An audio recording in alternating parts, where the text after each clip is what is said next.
দাদি, আমার বোন কোথায় গেল? ওকে একটু ডেকে দিন তো। আরে ওরা তো নেই, মার্কেটে গেছে।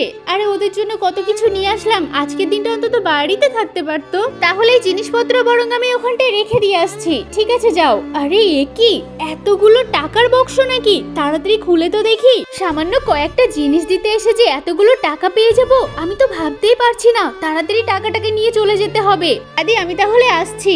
আরে বসো, তোমার বোন আসুক দেখা করে যাবে। না না, আমার এত সময় নেই, এমনিতে বাড়িতে কাজ আছে, আমি যাচ্ছি। আসলে বলে দিও আমি এসেছিলাম। তাড়াহুড়োর চক্করে তো টাকাগুলোই নিয়ে যেতে ভুলে গেছি। টাকা না নিয়ে গেলে গহনা বানাবো কি করে? এ কি, আমার টাকার বাক্সটা তো এখানেই রেখেছিলাম, কে চুরি করে নিয়ে গেল?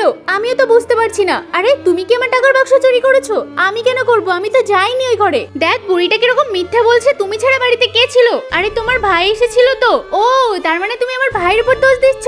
দেখো, আমার ভাইয়ের উপর দোষ দেবে না। চুরি করে আবার ভালো সাজছে এখানে। বৌমা তুমি ভুল বুঝছো, আমি চুরি টুরি কিচ্ছু করিনি। এই চুপ করো তো, তোমার মতো চোর বাড়িতে থাকলে তো আমার সর্বনাশ হয়ে যাবে। বেরিয়ে যাও বাড়ি থেকে। বৌমা আমি কোথায় যাব? আমাকে তাড়িয়ে দিও না, আমি কোনো কথা শুনতে চাই না। বেরিয়ে যা আমার বাড়ির থেকে। এই কাকে বের করছো? তোমার ভাই তো চুরি করেছিল, ও তো ধরা পড়েছে চেকপোস্টে গিয়ে। এই ছোট বাচ্চাটা আমাকে সব বলে দিয়েছে। আরে ভাই তুই এরকম করলি? বোন আমাকে ক্ষমা করে দিস, টাকার লোভে আমি এটা করে ফেলেছি। মা তুমিও আমাকে ক্ষমা করে দিও।